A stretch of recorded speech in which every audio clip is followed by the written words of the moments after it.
When we can shift that story to, instead of why is this happening to me, all the way through to, well, what can I do about it? What skill is this asking me to develop? What is this reminding me that I've forgotten?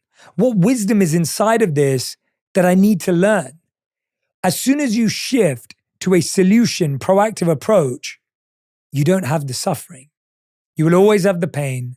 You don't have to suffer from. Share with you spiritual truths that help us understand how to stop overthinking and actually learn to let go. The first is everything is impermanent. It's important that we learn to let go gracefully. The Bhagavad Gita has a beautiful verse, 2.14, that says, the non-permanent appearance of happiness and distress and their disappearance in due course are like the appearance and disappearance of the winter and summer seasons. They arise from sense perception, and one must learn to tolerate them without being disturbed. I love this verse from the Bhagavad Gita, and it's something that I really want you to take in. When you wake up in the morning and it's raining, if you let that define your mood, if you overthink it, it will totally ruin your day. If you wake up and you only feel happy when it's sunny, it sets you up for failure on a day when it's dark and it's not sunny. How do we learn to tolerate this, as the Bhagavad Gita is saying? How do we get to a point where we don't overthink everything that happens around us and let it affect what's happening inside of us? I want to talk to you about the skill of recognizing impermanence. There's a beautiful story of the farmer and his son. It's a Zen story that I love to share. While the son is wandering the land, he comes across a horse. He's able to ride this horse back, and they have a great sense of compatibility, and he brings the horse back home. All the villagers gather around and they say to the father, "This is amazing. What great news. Your son has this horse." And the father replies, "Good thing, bad thing, who knows?" The next day, when the son is riding the horse has a slight trip and an accident and knocks the son off, and the son breaks his leg. The villagers gather around and say, "Oh no, this is the worst thing that could have happened. This is so terrible. You should have never let the horse come back." The farmer says, "Good thing, bad thing, who knows?" A few months later, while the boy is still healing, every single man in this village is recruited to join the army, apart from the son, because of his broken leg. The villagers gather and say, "You're so lucky, you're so fortunate. This is the best thing that could have happened." The father replies, "Good thing, bad thing, who knows?" And of course, the story goes on. What this story teaches us is not that we want bad things to happen to us, or it's not that we want negative things to happen to anyone, but that we realize that all of these things are impermanent. They're not going to last forever. They're ephemeral. A sunny day doesn't last forever, and a rainy day doesn't last forever. These things come and go like the seasons. This is what we have to learn. We learn to let go when we're prepared for the season. If you know it's going to rain, but you've got your rain boots and you've got your umbrella, it doesn't matter. You're prepared. If you know it's going to be really hot out and you've got your flip-flops and your sunscreen, you're prepared. Letting go isn't about doing nothing. It's about focusing on what you can prepare. Letting go is not the act of not being worried or not worrying about the consequences or not thinking about what's going to happen. Letting go is being proactive and preparing in the way that you can. Whatever season is going to come your way, do you have the appropriate clothing in your closet? Whatever season is going to come your way, is your mind prepared to deal with it? Let us remember that both good and bad experiences are both impermanent. Now, let's say that you feel the same thoughts spiral in your mind every single day. The same things trigger you, block you, and slow you down. What do you do about it?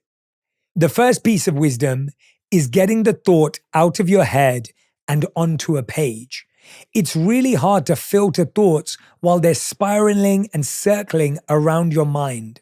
When you actually write down how you're feeling, you're extracting that emotion from within yourself and taking it into a place that you can get tactile with it. If a thought's outside of your head, you can now actually do something with it. One of the things that's recommended is either ripping it up and discarding of it, potentially even burning it to really let go of it, or allowing yourself to throw it into the trash. Now, you may think these are woo-woo ideas, but actually, the Nagoya University study in 2024 found that participants who wrote down their angry thoughts and then shredded or discarded the paper experienced a significant reduction in anger. In contrast, those who kept the paper saw only a minor decrease in anger levels. The act of physically disposing of the paper played a crucial role in alleviating negative emotions. Think about that for a second. The act of writing something down and discarding of that paper, ripping it up, throwing it in the trash, burning it, actually starts to free you from that emotional experience. It's mind-blowing to even think about it. And did you notice what I said there in the study? If you hold on to it, like a journal or even keep it around, it actually doesn't have the same impact. Another example is the Ohio State University research from 2012. A study published in Psychological Science demonstrated that individuals who wrote down their negative thoughts and then threw the paper away were more likely to mentally discard those thoughts. Conversely, those who kept the paper were more likely to dwell on the negative content. So it's not just about writing it down. It also is about releasing it. Studies show that burning photographs of an ex-partner can serve as a powerful symbolic act to facilitate emotional release and closure after a breakup. This is from a study that I read in PMC. How many of you have held on to things that your ex gave you? How many of you have kept in a shoebox letters, mementos, gifts from an ex-partner because there's a part of you that still is connected to them? Burn it. Let it go. Discard it. If you truly want to release someone from your life, release items, memories, and things like that physically. Actually let it go in order to mentally let it go. Another study from ResearchGate that analyzed personal grief rituals found that symbolic actions, including the disposal of objects through elements like fire, support emotional healing by providing a tangible method to express and release complex feelings. I remember when I interviewed Nessa Barrett on my podcast On Purpose, and she had this song called Burn Box, this idea of really being able to release something. So next time you find a thought appearing in your mind every single day, I want you to write it down on a piece of paper. I want you to rip it up. I want you to shred it. I want you to put it in the fire, burn it, and let it go. And see how you feel lighter and liberated from that weight. Spiritual truth number 2. We all have heard that your inner world shapes your outer reality. But there's an even more hidden truth here. Your outer reality shapes your inner world. If you feel like you're overthinking, clean that closet, tidy that cupboard, reorganize your desk. The practical act of cleaning, tidying, or reorganizing literally cleans and orders your mind. Waking up to zero clutter frees you from the stress you feel when you see unwashed dishes or that messy desk or that piece of art on your wall that is slightly off center. It's fascinating to me how many of us are hoping to have a peaceful mind in a chaotic living room, a peaceful mind in a messy kitchen, a peaceful mind in a disorganized bedroom.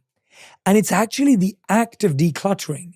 It's not just walking into a clean space. When you start cleaning, when you start organizing, it's almost like you're filing away files in your mind. Have you ever felt like you have too many tabs open on your laptop? Imagine how many tabs are open in your mind. When you start to clean up the tabs on your laptop, the tabs on your screen, all of a sudden you start to mentally declutter. Now let's look at the research on this. Clutter affects your mind. The first way is cognitive overload. Clutter competes for your attention, leading to cognitive overload. This constant visual distraction can impair your ability to focus and process information. A study using fMRI scans found that individuals in organized environments were better able to concentrate and process information compared to those in cluttered spaces. Clear your space to clear your mind. Clean that closet, clean the table, wash the dishes, put away your clothes, and see how your mind starts to feel more creative, more productive, boost your energy. It may feel like a chore and a task, but it's something that will actually heal you. The second way that clutter affects us is that it actually elevates our stress hormones. Research indicates that individuals, particularly women, who perceive their homes as cluttered have higher levels of cortisol, the stress hormone. If you want to start reducing your daily stress, start by organizing your home.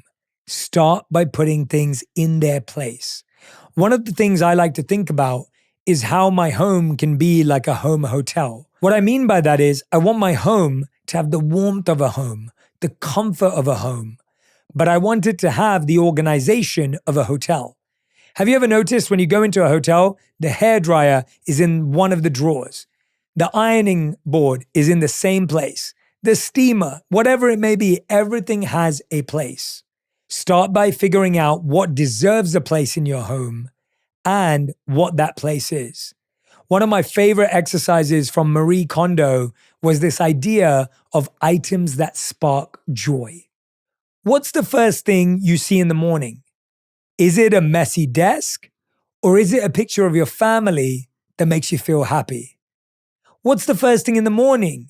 Is it the dishes that haven't been done from last night? Or is it a piece of art that inspires you?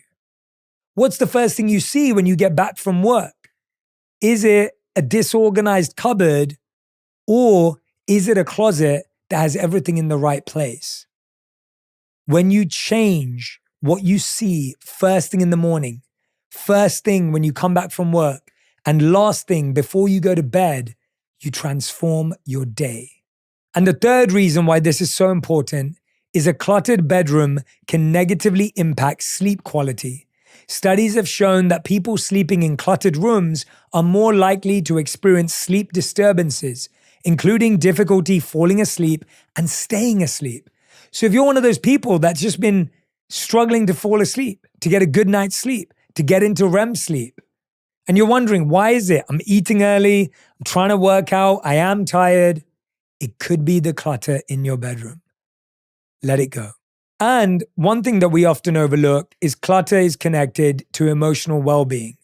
Clutter is associated with negative emotions, such as confusion, tension, and irritability. And conversely, an organized home can promote feelings of calmness and a sense of well-being. Here's what I want you to do. I don't want you to feel guilty if your home is messy. Mine is too. I don't want you to feel shame if your cupboards are not organized. Mine need work too. Here are the practical steps. Number 1, start small.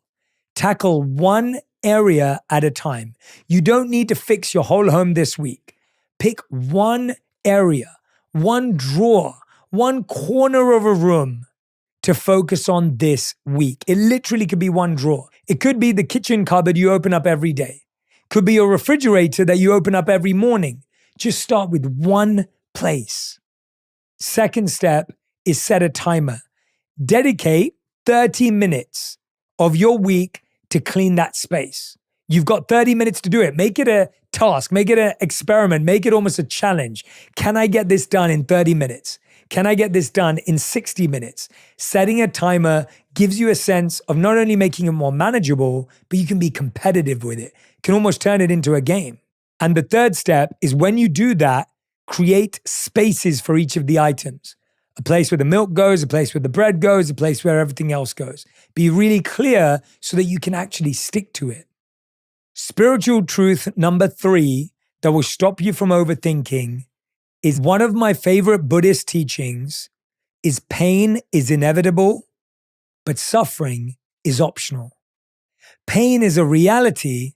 Suffering is the story we create around it. In Buddhism, there's a powerful story called the 2 arrows. Imagine you're struck by an arrow. This arrow represents pain, and it's unavoidable. Throughout our days, throughout our weeks, we'll have so many arrows thrown at us. But if you react by lamenting, blaming, or agonizing over why you were struck, it's like shooting yourself with a second arrow. This second arrow symbolizes your suffering. It's entirely optional, created by your reaction. This story shows us that we can't avoid pain in life. There's always going to be sorrow, stress, and pressure. But the story we create around it and how we react to it turns it into progress or suffering. A lot of our overthinking is all about, why did this happen to me? Who did this to me? Why would they do that to me? And while those are important questions, and I'm not saying to shun them away or hide from them, but we've got to move forward from them, because otherwise that arrow stays inside of us and that second arrow penetrates even deeper. When we can shift that story to, instead of why is this happening to me, all the way through to, well, what can I do about it? What skill is this asking me to develop? What is this reminding me that I've forgotten? What wisdom is inside of this that I need to learn? As soon as you shift to a solution, proactive approach, you don't have the suffering. You will always have the pain. You don't have to suffer from it. I want to share with you insights from a study on acceptance and emotional pain. Research published in the Clinical Psychology Review in 2016 shows acceptance strategies significantly reduced emotional suffering. Participants who learned acceptance and mindfulness techniques reported a nearly 50% reduction in emotional distress and a stronger ability to cope effectively compared to those resisting or trying to avoid that pain. Just think about it for a second. When you're trying to avoid pain, you actually accumulate more of it. When you learn to accept pain, you can actually release yourself from it. It's almost counterintuitive if you think about it. When you're trying to avoid pain, you actually think more about the pain. When you accept the pain, you actually have the ability to move forward and move on. I want to give you a 2-step method to help you do that. Step 1 is stop and interrupt the story. When you feel overwhelmed by negative emotions, visualize a bold mental red stop sign. And you can even say it out loud. Stop. What is the psychological benefit of this? It activates the prefrontal cortex, interrupting automatic emotional reactions and giving you mental space. Usually, we have no space between what we experience and how we react. When you visualize a stop sign, when you even say it out loud to your mind, stop, you actually create space for you to react. Step 2 is shift. Shift your mind immediately into a solution-oriented state by asking powerful reframing questions. For example, what's one helpful thing I can do right now? How can I see this as an opportunity or learning experience? And my personal favorite, if I wasn't feeling upset, how would I respond differently? I love that third one because when we're upset, we often always respond poorly to a situation. How many times have you said something you didn't want to say because you were upset and later regretted it? How many times have you done something you didn't want to do because you were upset only to realize later that you wish you held back? You can create that space in the moment when you stop and shift. The next spiritual principle that can stop you from overthinking is another one from the Bhagavad Gita, where it says the mind can be your best friend or your worst enemy. Have you ever felt that a lot of your time is spent fighting people in your head, in your mind? You're literally running play by play every conversation you might have with someone. You want to raise an argument. You want to solve a discussion. You want to confront someone. And often we do none of that in reality. We do it all in our mind. When you realize that having difficult conversations in reality actually solves the overthinking you do in your mind, you're free from it. If there's someone that has been annoying you, frustrating you, causing you concern, and you feel constantly triggered by them, it's great to write down your thoughts, organize them, and then have that conversation in real. It will save you weeks of complaining, comparing, criticizing, venting, which we can do again and again and again about the same person. Let it go and move on. The final spiritual truth I wanted to share with you is don't delay what can be done today. How many of you put off replying to that message because you're scared of confrontation or a disagreement, but then forget to reply at all? How many of you keep saying next week will be the week that I start to take on that new habit? We're constantly postponing and delaying what can be done today. You can change your life by one decision, one choice, and one moment if you simply do today what doesn't need to be delayed. One of the biggest things I see is when we don't want to let someone down. Someone invites you to something and you put off the RSVP to the last minute. You know you didn't want to go, but you waited till the night before or the moment before. Now that person's upset, right?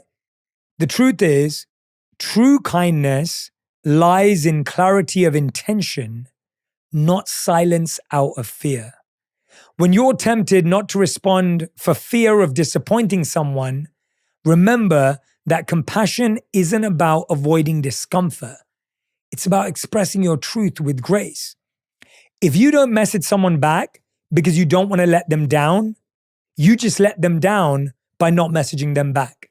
Chances are you messaging them last minute is going to let them down even more than if you explained how you felt weeks before when you received the message.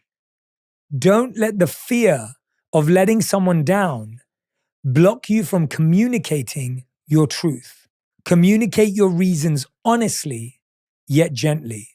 This works because your clarity transforms misunderstanding into deeper connection. It shifts the focus from rejection to mutual respect and authenticity. I hope that these spiritual truths make a difference in your life and help you stop overthinking.